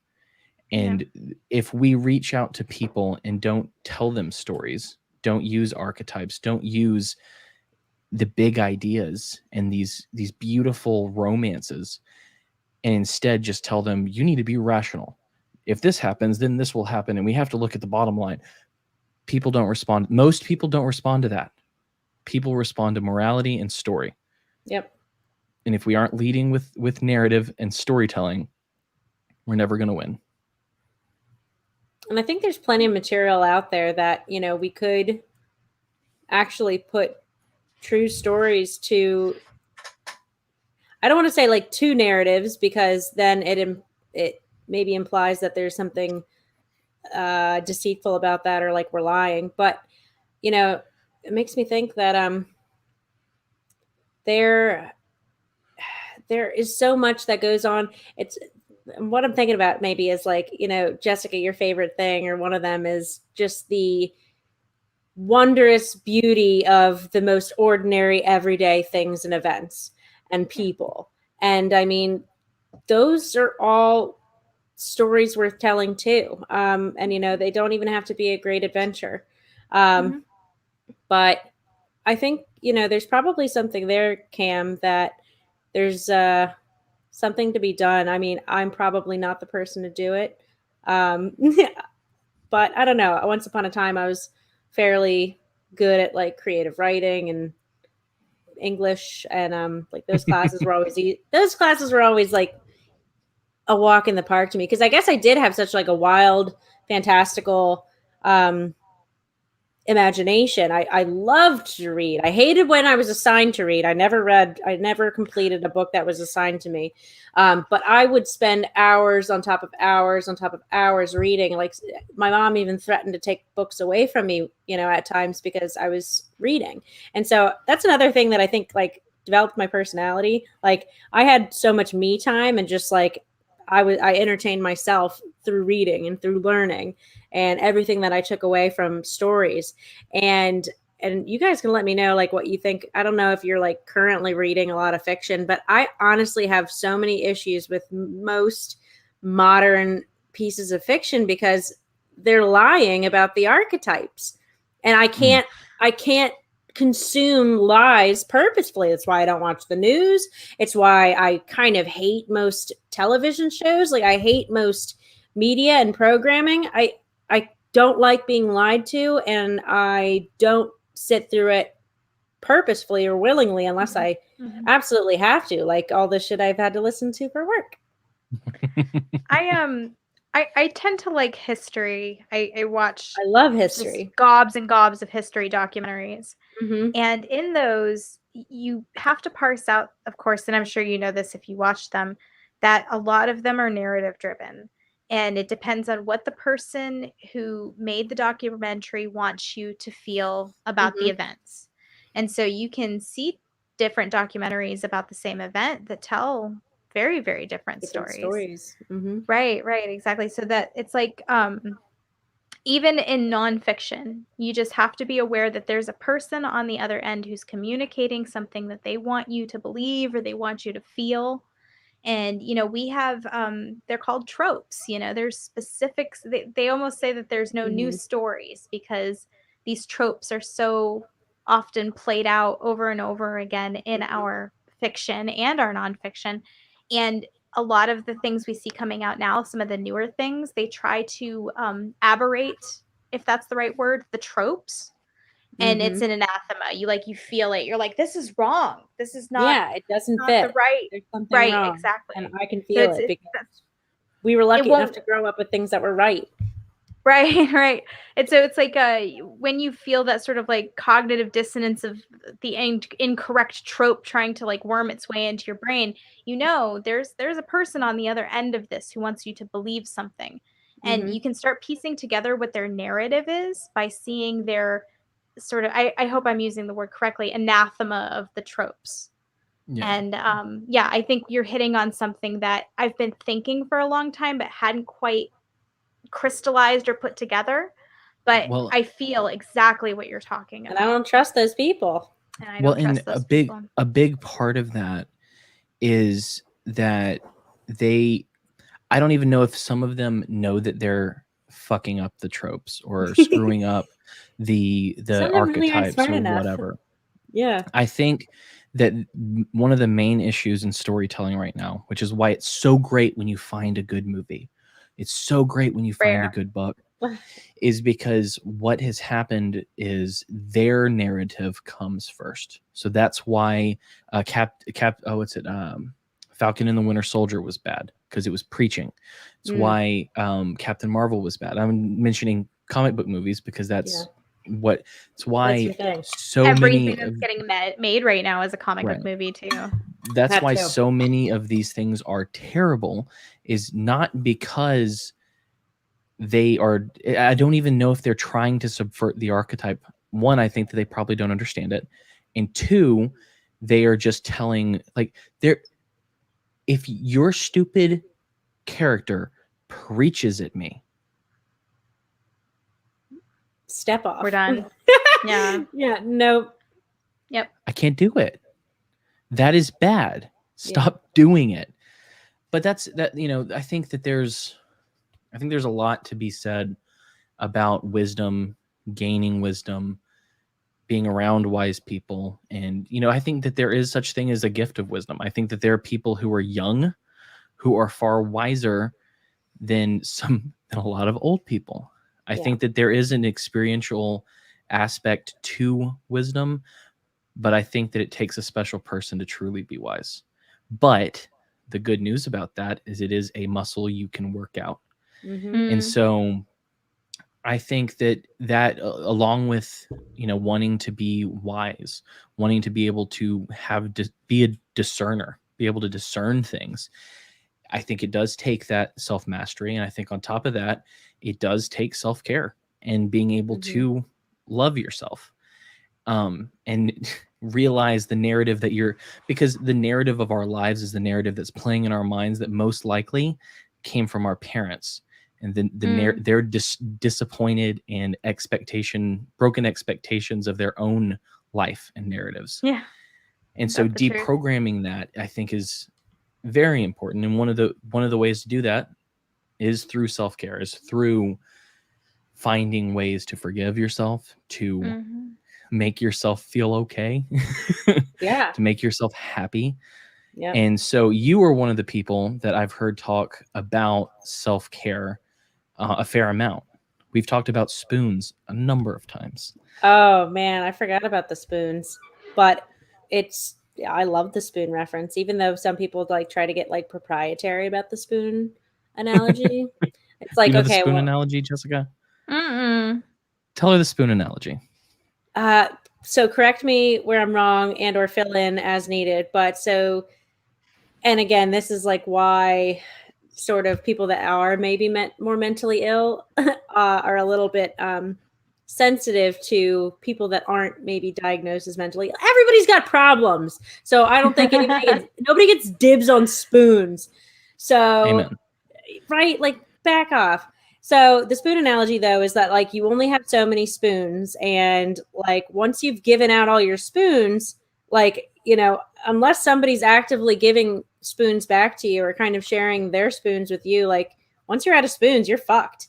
And I've definitely been to places in my life where I have not had any more spoons, and it's like you've kind of abandoned all ways and reason and cause to take care of yourself, and you've been busy taking care of other people or other things, and it's self-neglect. Can I think what's funny about the spoon analogy is that anytime someone, myself included, tries to talk about it, you say spoons so many times that it makes you sound like a crazy person. Spoons! Before I heard of the spoon analogy, what I heard was the bucket. So you have a bucket, and as full as that bucket is as much as you can pour out. So if you haven't had your bucket filled with love, sleep, all of the things that you need, you have a limited quantity of these things, nurturing, affection, etc., tasks that you can pour into other people's buckets. And so I think that that's slightly easier to understand. Yeah, so that's what I always thought. With spoons. Like, why do we have so many spoons? You know, no wonder you're fucking weirdo. There's a phrase called, or rather, a phrase I have heard that charity begins at home. And I always took that to mean that if you don't take care of yourself and your family and the things around your own house, you can't be charitable to other people. Like, you might want to give all your money or food away to the homeless, spoons. but if you're hungry, you know, yourself, you know, you can't feed the entire neighborhood. I don't know if that's. You've got to put the oxygen mask on yourself first. Right. And you have to be okay with that being a necessity. Like, and I think we're driven to the idea that that's selfish and like, why on earth? Of course you put it on the kid first, or of course you put it on your husband first, or of course you put it on so-and-so, the tribe elder or anything. But like, really, you are useless as a person if you are not functioning yourself. You can't pour from an empty cup. That was another one. Yeah. I just used the same with the bucket. Yeah. Bucket cup. Right. I was thinking gas tank even as you were talking about bucket. and then you're running on fumes, right? Like we've all been there probably. Like that's a relatable feeling. There are people like you can do that in other ways too, like by trying to be a people pleaser or being like a yes person. You want everyone to like you. Ooh, like you're spreading yourself so thin that like the essential part of you that's you anymore stops gone. being. It's gone. Yeah, because you're trying to be all things to all people. Yep. And you're not saving for yourself that most essential part of you. And yeah, I completely agree with that idea. I like the spoons because they're these discrete little units of I can give like if your friends call you for advice all the time and you're constantly on the phone talking to them, giving them advice, and then you've given out all of your energy. Yeah. And then you've got, then you're sitting there depressed because you've taken on all of their bullshit. Yeah. How many spoons do you think Hunter Biden has? Oh, I think the better better question to have spoons. I was going to say, I think the better question is how many of his spoons have cocaine in them? Well, and that idea is in Timothy, which Josh brought up. But if anyone does not provide for his own, especially for those of his household, he has denied the faith and is worse than an unbeliever. So charity begins at home. Freedom begins at home. Yes. All of this stuff begins at home, which home is the nexus of the tribe. And you are your home. The battle is up here. Yeah, that's right. So that's where we have to start. I was talking to Cam about this nun that I had seen on YouTube, and she's cloistered and she prays all day. And someone had asked her, do nuns go to confession? And she said, yes, of course. He says, well, why does somebody who prays all day and is cloistered in a nunnery need to confess about? And she said, the battle's up here. And that blew my mind. I was like, whoa. I didn't watch the rest of the video. I turned it off because I was like, I have to go think about this for a while before I hear any more from you. Yeah. No, lucky for us as imperfect creatures and beings as we are, God loves us, knowing those things about us, like the worst things about us, And so that's definitely helpful. And I don't know. So people who don't have some kind of moral, higher spiritual aspirations and something greater than themselves, something greater than this stupid physical world. One of the commenters commented on how like densely physical this world is. And I feel like it feels denser, like the less you have in that capacity. Like if you can sort of, I think it starts with like, being able to be present enough to appreciate very little things, realizing that every single minute you have is, and every day on this planet, the fact that we're living, as much as it sucks sometimes, like it is a gift and it is a miracle that we are here for it.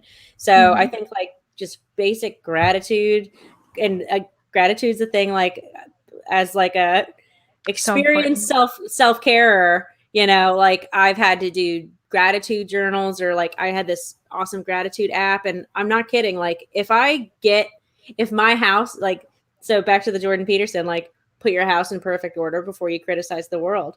Like I can tell, because I know myself well enough now that like I can tell when I'm slipping and it's time for me to clean my room. It's time for me to catch up on laundry. Like it is time for me to do these things and put those demons to rest, because they're small and easy. I've done it before. I know how to do it.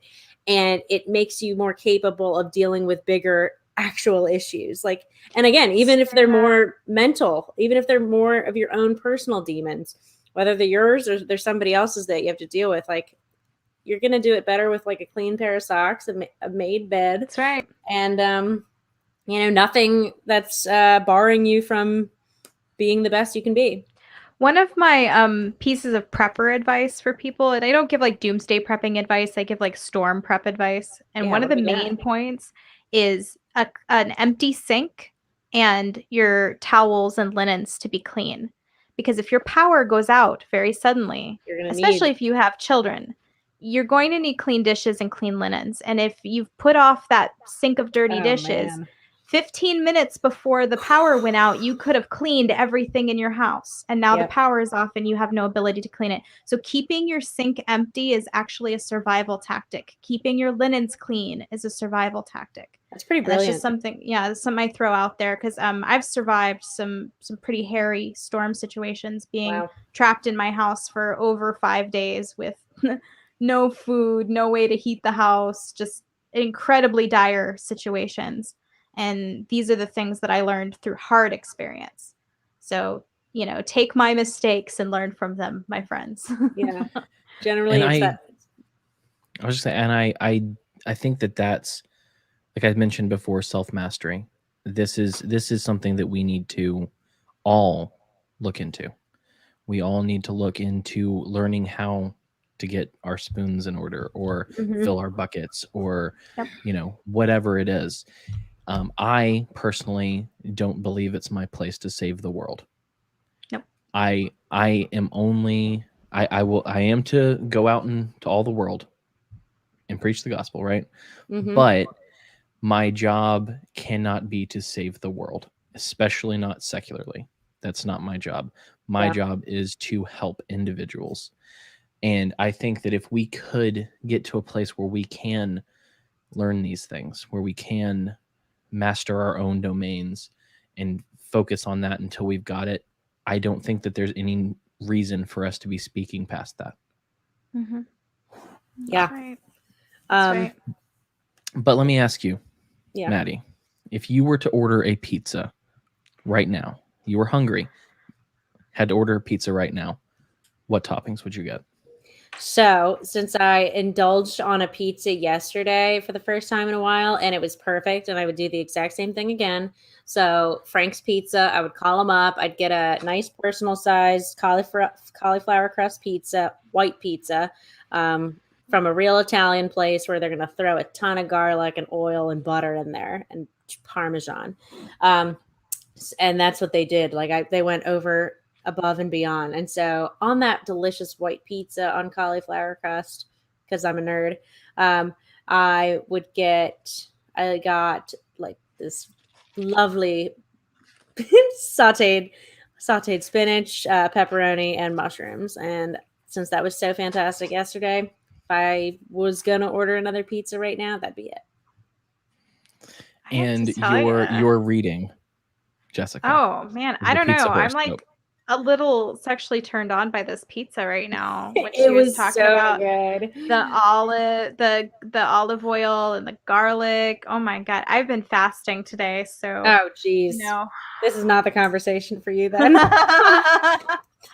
Getting a little verklempt thinking about this pizza right now. Yeah, like fresh garlic.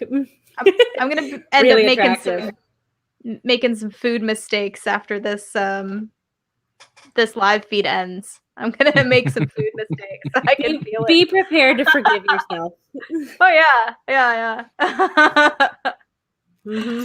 No, that's so I don't know if you know, but Cam makes me do this because I once said on Twitter that a person's pizza order tells me everything I need to know about them. What does it tell you about me? Yeah, I don't actually have I was just doing it to rile the pineapple people up. I don't actually have any insight into anybody about. Yeah, no, but that sounds like a damn good pizza. I would eat the shit out of that pizza right now. I wish it was bigger. I need some sort of psychological breakdown though. I need something, Jessica. I don't have it. Take pity on me. I've been ill for many days. She's starving. I'm starving and I haven't eaten. And the enlightenment period of this fast hasn't hit her yet. No. That's another 40 days in the desert. Get to it. Oh God, I'd never make it. Yeah, I'd be a monster by the end of that. Yeah. So Maddie, I have 2 more questions for you. Okay. The first one is the show's cornerstone question, which is the white pill question, or the hope pill, if you want to make that a little clearer for the plebs. Mm-hmm. What is a white pill in your life? It can be any level of thing, globally, locally, in your own house. What is something that is giving and bringing you hope right now that you would want to share with our audience so that they may see the silver lining as we're fighting through this battle? So I've said this before on maybe my own podcast too, but definitely the first time I brought it to light was that, so because of my job, I work as basically the liaison between doctors, medical researchers, scientists, physicians, you name it. And on the other side, I connect them with attorneys and vice versa. Kind of whoever has the need. Mostly it's, attorneys coming to ask me, I need this type of expert. I need this type of doctor. Who do you have? And, or if they already know the person, know their reputation and kind of know what their opinions are going to be, like they'll ask if they're available and they're interested to help their client, whether it's plaintiff or defense. But I do a lot of toxic tort litigation. And so while, maybe there are some wrinkles in this potential white pill, I do notice that a lot of really good scientific argument and research goes into bringing legal matters to trial. And, and so I think people should be suing the hell out of anybody and everybody that they can be suing this year because of what happened last year. And, I know you can't really sue the government very well. And I know with these quote unquote vaccines, they do not hold liability, and thus you cannot sue them for anything that might happen to you afterwards. I'd say sue whoever that, throw pos on the wall and see what sticks. Sue anybody, sue everybody. And so the white pill, even if that sounds aggressive, the white pill is that I think we can win. If enough lawsuits are brought to the courts and I think even Daniel Horowitz made a point to bring up this really pretty decent Kentucky ruling recently, that kind of rightfully, after all this hell that we all endured, it feels like it's too late for some of these better rulings to have come in and say well, this is a complete abuse of power. You absolutely do not have the right to do so.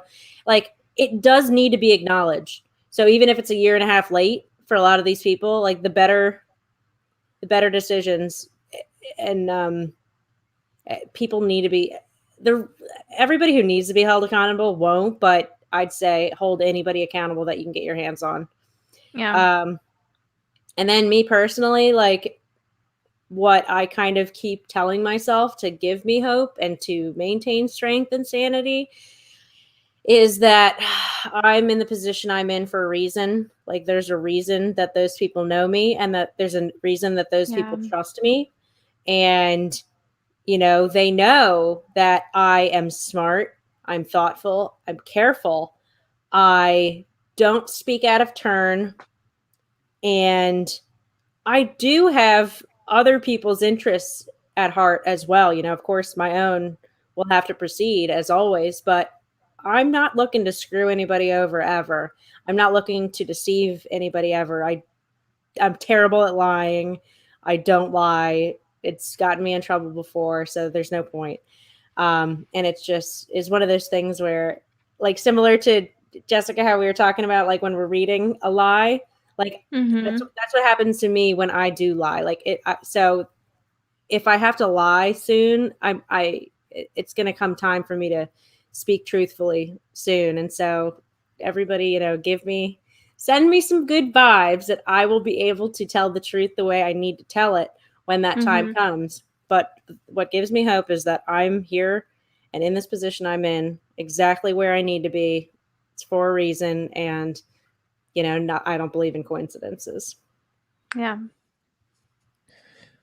That's awesome. And I do think one thing I want to bring up, though, is I've said it before. I don't think I've said it often enough, but we need, I'm speaking for myself. I'm not speaking for everyone, but if this resonates with you, you too, but we need to be the biggest cheerleaders of our friends, of the people who are good, who do good things, who fight the good fight, who go to war against evil.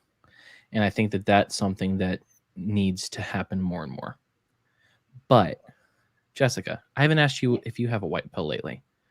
Has anything been white pilling you lately? Yeah, those antibiotics that I took this week that got rid of my ear infection that I had for like a month.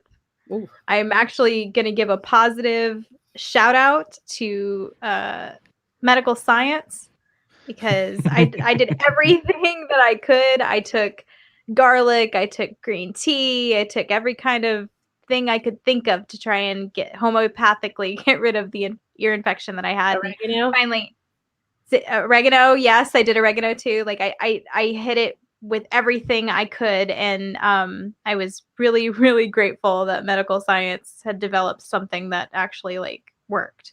And I'm beginning to feel like a normal person. Some Cambodian breast milk.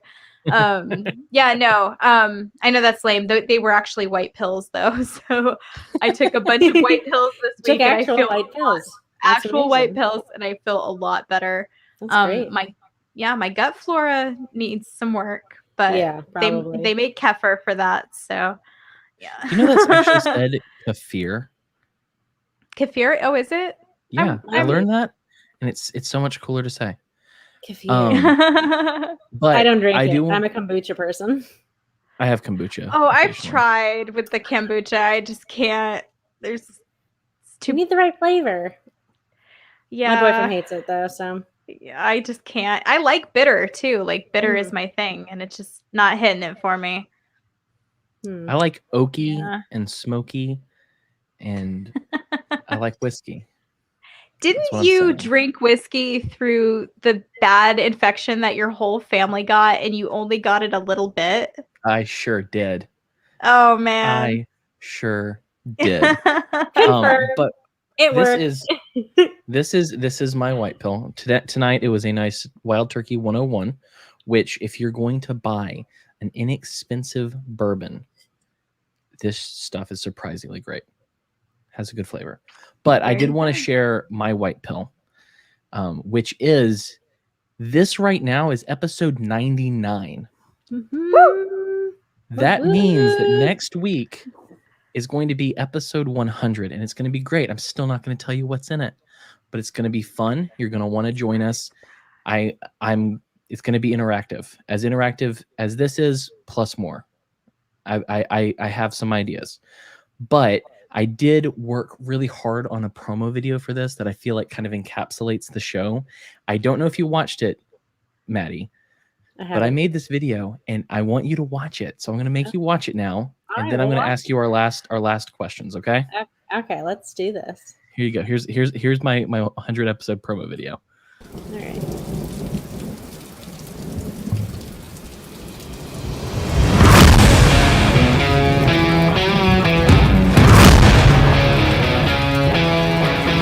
Have you ever heard about how much I legitimately hate Sean Astin? We talked about the cock aperture of a pair of underwear. I think the cat's out of the bag at this point. Everyone seems to have forgotten or never bothered to look into the fact that Jeffrey Epstein was gay. Yeah, in my 20s, we the fuck. I'm like, what the fuck you just say? Especially with the climate right now, I'd have punched you dead in your mouth, yo. I'm Ryan Burgett, and I deserve to be here. Hey, let me also say this, Ryan, and to everyone watching around the world. If I were gay, I would totally fuck you. And this is why I'm so mad at Sean Astin, and I hate him so much. You know, if you're thinking now about 10 years or 20 years or 30 years from now what things are going to look like, especially if you have kids, then you should have kids. If I want to prank someone in a non-violent and no property damage or anything like that. Order them some Mormons. I order them some Mormons. Wait, is that okay on a Christian podcast? Shit, Dude. yeah. I'm about to say that I think a trans woman would be the perfect mate for me, because not only would she have a dick, but we could share clothes. Sean Astin. Oh, yeah, we hate Sean Astin. Yeah, This no, is kind of Sean fuck Sean Astin Astin, really. So next week, fuck Sean Astin. We're going to have our 100th episode. I have posted this online. I want to give a special thank you to Top Lobster for doing our art. Nice. I told him that I needed some art, and I said, don't be afraid of making me Fat Thor. In my mind, Fat Thor, kind of the end of Endgame, when he had the power, the braided beard, but he came back with frumpy ass Fat Thor, and I couldn't love it more. Toplobster.com. Get yourself a shirt from that guy. Also, get a shirt from us. I mean, I made a brand new one for the 100th episode, which I deemed season 2 after this point. There will be some shifts in the way we talk about things, what we talk about. There's going to be newer topics. I'm very excited about that. Yes. But share that, join us. We have fun. And if you don't pick that up from that video, I can't fucking help you. I can't help you. But last 2 questions, Maddie. 1, everyone look at Jessica now. That's where your focus should be. What's your favorite thing about Jessica? Oh, God damn it. I love that Jessica was like our most recently adopted family member that we always had, but they were always needed, but didn't know was there. So I think I can't remember how exactly we found you, but Dave. I mean, it was, love at first sight, love at first chat. So Aww. Yeah, it was a morning drive with Dave Drewberry. Yeah. He's Dave used to be the eclectic gatherer for all of us. Like if it was like, I don't know, like I'm a wallflower and I observe, and like I'll go kind of, maybe lurk is less of a positive word than I'd like to describe about myself. But I mean, Cam, like when we first started interacting, I was more of a lurker and I just like liked things, and on Facebook, like I didn't comment much. And then I started commenting once I was comfortable. But and then David had the idea of making a network. And then I was like, hey, Maddie, do you want to do a show? Yeah. I was like, and of course, the first show I approached you about was vastly different than the one that you have. Yeah. Do you remember it? Yeah, I think. It was called, y'all named it Lit. Yeah. And I can't remember what it stood for, but the idea. Let's investigate this. That's what it was. Yes. That's what it was. At some comedy clubs, they'll do different nights where they'll have improv being done. One team will be drunk, one will be high. And I thought, it'd be funny, a libertarian show where everything that happens is done under the influence of THC. And that was my idea. And then later on, I was like, no, I don't want people to get arrested who live in not a good idea. Yeah. But we moved on from there. Let me tell you what day and what time and what location I will be getting high at every week. Yeah, right. Like, let's put a target on my back more so already. So the natural follow-up to that question is, Maddie, what's your favorite thing about me? That you would totally be part of my tribe. And you've let me in from the beginning. And it's a good one. You've always had my back. And, I know that if I really needed something, or, I could come ask you. And you'd do everything that you could to help me. That's true. Mm-hmm. Or wait. That's true. That's true. That's true. Wait, what is that? Angelic Initiative. You don't know about Angelic Initiative? No. Do you have it on hand? Please say you have it on hand. I don't. Just give me a second. The Angelic. We gotta play this before we go out. Are you saying angelic? Angelic. So it's this mother and daughter team. And they communicate with spirits and communicate with angels. And it's a shtick that they have, but I go back and forth about whether I think they believe in what they're saying or not, because I think the daughter does. I think the mom's a grifter, and I think the daughter is completely snowed into it. Sometimes I think the daughter knows. I don't know. Do you have it? Tell me you have it. Oh yeah. I have one of their episodes. It's not the same video as before though. Let's give it a go. Planet Earth dating. It's Tuesday, June 25th, 2019. In both the Lynn Life and the Jamie Body Mind, the authorized souls remain only child souls from the deeper, denser dimensions, and all other souls from all other dimensions, as long as we're all living by the many Search for Truth rules already given to the Search for Truth community by wiser minds above all of us. And the foundational rule is for all of us to always be looking up to wiser minds above us, asking up to those wiser minds, what now? What am I supposed to be doing right now on some facet of solving the big problems of our times? And then doing what she lost her balloon. Say to do. The way that bitch has no spoons left. No spoons. So the daughter, the only thing that daughter ever says is, "That's true. That's right. That's true. That's true." Oh my. Yeah. Well, so there is something for everybody, right? If you're ever bored or drunk and have nothing else to do, watch the Angelic Initiative. You won't be sorry. There are a lot of episodes. I was very surprised because I thought I just get that one. Who films? It's obviously on a tripod. It's got to be a tripod. But people write to them and ask them to like do their. I don't know what they're doing. I don't know what it is they're doing. Climb to the or ascend to the. She doesn't even know what she's saying. I don't think like none of that was coherent. And so the daughter's just like looking up in the sky like she lost her balloon. Yeah, like I don't think she lost her balloon 10 years ago. And she's looking for it ever. That was interesting. Well, I always know it's going to be a wild ride. So, hey, we didn't make any dick jokes here. The closest we got was talking about coming out of the mother's womb. That was sufficient, I think. You got any dick jokes? Pretty gross. No, not today. Oh no! Well, shout out to Plate Check Season who has small hands. You know what that means. So beyond that, thank you for coming on our show. The last time I think was Eric July. Yeah. When you were still Make Liberty Great Again. Speaking of which, Eric July, I'm in your DMs. Aren't we all? We're supposed to hang out on my show. So if you want to listen to Maddie's show, her and Jesse do a show called The Voluntary Vixens. It's a weekly show that's typically out on Wednesdays right before this one because I edit it. It's just how it works. Most of the time it comes out on Wednesday. We'll take what we can doesn't, I'm sorry.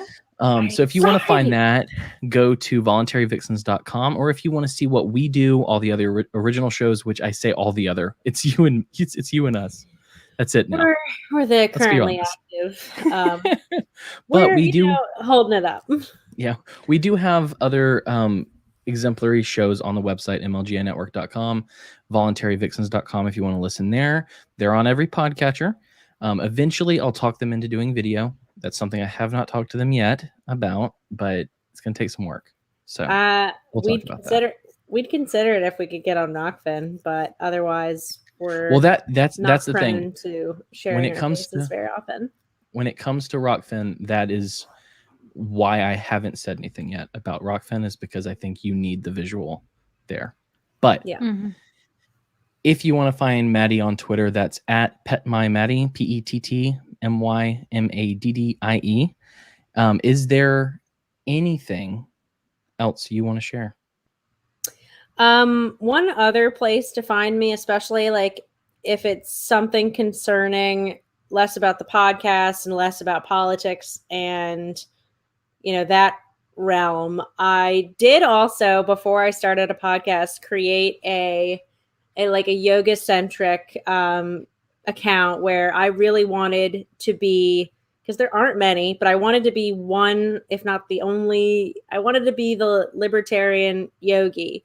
I wanted to be, and I'm again very like subtle. I'm not super obvious and flashy and showy because I think there's always something to grow and stay away from labels, but so like I went through a yoga teaching certification, and really like it confirmed that I was a libertarian, small L libertarian. Like and the anarchist thing kind of grew from there, but that's what solidified it so much for me, that like those ethics matched the ethics of libertarianism, the non-aggression principle, self-ownership, like self-mastery, all of that stuff, sovereignty, like self-sovereignty, all that stuff. So like I really wanted to have a place to express those kinds of thoughts and ideas and be an example for others to come to as well. So if you want to talk to me about anything, or just follow that account, I'm on Instagram at Voluntary Vinyasa. So vinyasa is a sequence of movements in yoga, and it was my name for myself is was meant to mean that everybody's kind of got their own way of doing something, and you shouldn't be forced into what works for you. I love it. That's awesome. I'll be following you real soon. So I haven't been inspired to push out too much content recently. It's been a depressing time, but anyway, things to aspire to, self-care and all that, right? Self-care is important, even though I'm a boy and I never actually take that advice ever. But with that, let's do the boring stuff. And I don't think it's actually boring. But one thing is we have new shirts. I call it Mad Ones Season 2. You see the lightning? You see the thunder? Are you ready? Are you ready? I don't know. wearethemadones.com/store. I just got some. They will come probably Friday, and I'll be rocking one on episode 100. So beyond that, let me tell you where to find us. At Cam Harless on Twitter. Fuck Instagram. I'm just going to go ahead and tell you that right now. You won't find me there. I mean, you can, but it's literally nothing. I don't post. Jessica at Soup Canarchist.